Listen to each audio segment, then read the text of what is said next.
నమస్తే, నేను జర్నలిస్ట్ రవీందర్. కూటమి అధికారంలోకి రావడం కోసం సూపర్ 6 అమలు చేస్తామని చెప్పింది. అందులో ఫ్రీ బస్ కూడా ఒకటి. అదేదో సామెత ఉంది కదా, పులిని చూసి నక్క వాత పెట్టుకుందని చెప్పి వేరే రాష్ట్రాలలో అమలు చేస్తున్నారు కాబట్టి అంతకు మించి మేము గొప్పగా చేస్తామని చెప్పి చంద్రబాబు నాయుడు గారు నేను సేఫ్ డ్రైవర్ని అని చెప్పి ప్రచారం చేసుకున్నారు. చెల్లెమ్మలు మీరు ఎక్కడికి వెళ్ళాలన్నా, కనుక దుర్గమ్మని దర్శించుకోవాలన్నా, అన్నవరం సత్యనారాయణ స్వామిని దర్శించుకోవాలన్నా, తిరుపతి వెంకన్నని దర్శించుకోవాలన్నా, శ్రీశైలం మల్లికార్జుని దర్శించుకోవాలన్నా, అహోబిలం నరసింహస్వామిని దర్శించుకోవాలన్నా, ఎక్కడికి వెళ్ళాలన్నా సరే సేఫ్గా నేను తీసుకెళ్తాను మిమ్మల్ని అని చెప్పి నమ్మించినాడు. పాపం వాళ్ళు కూడా నమ్మినారు ఆ యాడ్స్ చూసి, అవన్నీ చూసి. తీరా ఏమైంది? అధికారంలోకి వచ్చిన తర్వాత సంవత్సరం ఎగురుకొట్టేసారు. రెండో సంవత్సరం వచ్చింది. రెండవ సంవత్సరంలో మరి గతంలో హామీ ఇచ్చినట్టు ఏమైనా చేశారంటే షరతులు విధించారు, జిల్లాలకే పరిమితం చేశారు. ఇక్కడ పుణ్యక్షేత్రాలకు పోయేది ఏమి ఉండదు, వాళ్ళ ప్రాంతానికి వాళ్ళు పోవడానికి కూడా ఇబ్బందికరమైన పరిస్థితులు. దానికి తోడు తక్కువ బస్సులు, ఆ తక్కువ బస్సులకు తోడు రోడ్లు దారుణమైన పరిస్థితి. ఇట్లా అన్ని రకాలుగా ఈ పథకం అనేటువంటిది ఫెయిలు.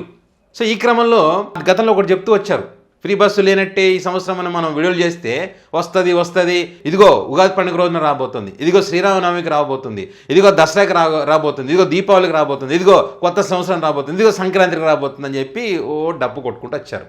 ఇప్పుడు ఏమైందయ్యా అంటే ఈ సంక్రాంతి పండగకి ఒక షాకింగ్ న్యూస్ చెప్పారు.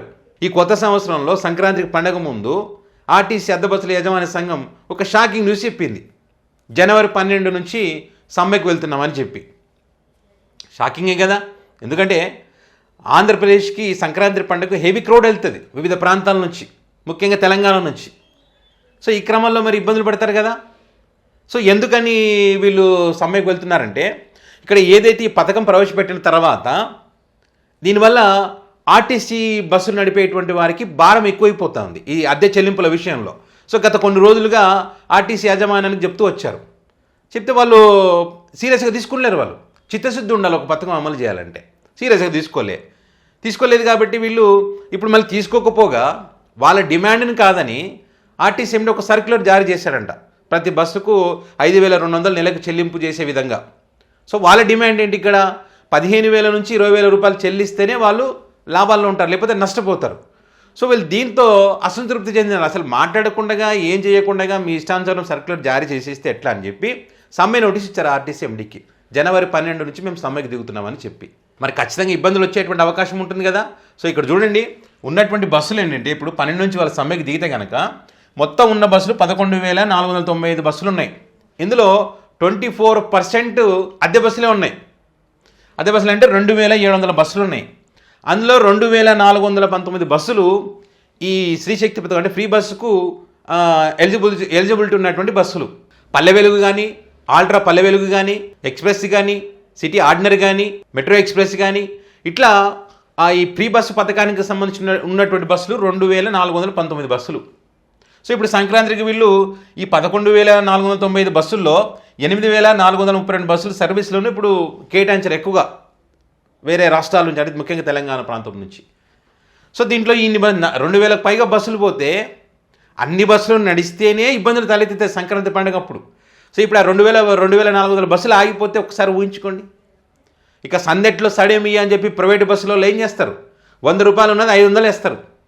ఇది మామూలు టైంలోనే 100 ఉంటే 200 తీసుకునే పరిస్థితులు మనం చూస్తూ ఉన్నాం.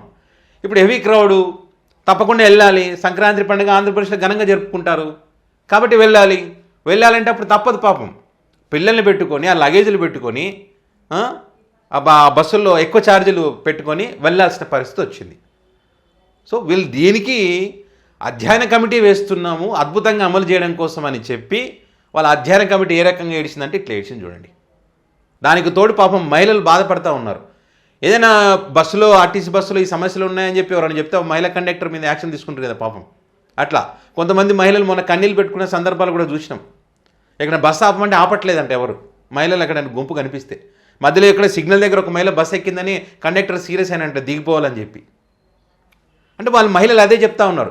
గతంలో డబ్బులు పెట్టి టికెట్ కొన్నప్పుడు ఉన్నటువంటి విలువ, గౌరవం ఇప్పుడు లేదు. ఇప్పుడు కూర్చుంటే అప్పట్లోనే పురుషులు కూర్చున్న సీట్లలో వీళ్ళు వెళ్ళగానే పాపం పురుషులు లేచి వాళ్ళకి గౌరవించేవాళ్ళు, సీట్ ఇచ్చేటోళ్ళు. ఇప్పుడు ఏమైంది? స్త్రీలు కూర్చున్న సీట్లలో పురుషులు పోయినప్పుడు వాళ్ళే లేయాల్సిన పరిస్థితి వచ్చింది. ఇది మహిళలు కన్నీళ్ళు పెట్టుకొని చెప్తున్నటువంటి మాట. అంటే ఒక పథకం ప్రవేశపెడితే దాని ద్వారా మహిళలకు ఒక గౌరవం అనేది రావాలి, గౌరవం పోకూడదు. నువ్వు ఎక్కడైనా సరే నేను ఏపీ ఒకటే కాదు, తెలంగాణలో అదే ఏడుపు ఏడ్చింది, కర్ణాటకలో అదే ఏడుపు, ఇక్కడ ఏపీలో అంతే.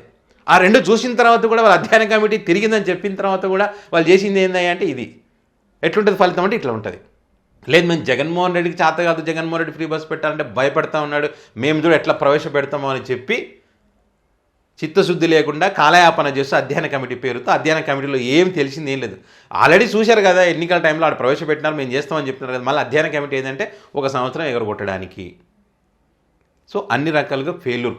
సో ఇప్పుడు వీళ్ళు కనుక ఈ టైంలో కనుక వీళ్ళు వారికి సంబంధించిన డిమాండ్లను వాళ్ళు కూడా కరెక్ట్ టైం నుంచి పెట్టారు. అద్దె బస్సుల యజమానులు కూడా ఇన్ని రోజుల నుంచి చెప్తూ వస్తుంటే వాళ్ళు వినలేదని కరెక్ట్ సంక్రాంతి పండుగ ముందే సమ్మె నోటీస్ ఇచ్చినారు. అందరు ఇట్లా వాడుకుని అందరు కలిసి ప్రజలను మోసం చేయడమే ఇక్కడ. అంటే వారి కష్టాలు వారి డిమాండ్లు వాళ్ళకు ఉంటాయి, మనం కాదనట్లేదు. కానీ దాన్ని పరిష్కారం చేయాల్సింది ఎవరంటే ప్రభుత్వం. అది ఆ శక్తి ఉంటేనే, పరిష్కారం చేయగల శక్తి ఉంటేనే ఏ పథకమైనా అమలు చేస్తామని హామీ ఇవ్వాలి. అది లేనప్పుడు చేతగానప్పుడు ఇవ్వకూడదు, చెప్పకూడదు, నడి రోడ్డు మీద ఇట్లా పెట్టకూడదు, వాళ్ళని అవస్థల పాలు చేయకూడదు. ఈ సంక్రాంతికి రోడ్లు తల మెరిచిపోతాయని ఇప్పుడు ఉంటుంది కథ. ఇంకా ఇప్పుడు పోయిన ప్రతి ఒక్కరు కూడా తెలంగాణ నుంచి వేరే ప్రాంతాల నుంచి వాళ్ళ మీడియాలో చూపిస్తారు కదా, అద్భుతంగా ఉందనుకోండి. ఇప్పుడు పోతే తెలుస్తుంది వాళ్ళకు కూడా రోడ్లు అద్భుతంగా ఉన్నాయా లేదా అనేది తెలుస్తుంది. ఆ వీడియో క్లిప్పింగ్ తీసి సోషల్ మీడియా వేదిక పెద్ద ఎత్తున పెడతారు చూడండి ఇక. సో ఇది పరిస్థితి. సో చూద్దాం మరి ఏం చేస్తారో, ఏమన్నా వారితో చర్చలు జరిపి మళ్ళీ ఏమైనా పెంచుతారో, వాళ్ళ డిమాండ్లు నెరవేరుస్తారా లేకపోతే వదిలేస్తారా, ప్రజలను నడి రోడ్డు మీద నిలబెట్టే ప్రయత్నం చేస్తారా, ఏం జరుగుతుందో చూద్దాం. మరి దీనికి సంబంధించి మీ అభిప్రాయాన్ని కామెంట్ రూపంలో పెట్టగలరు. Thank you.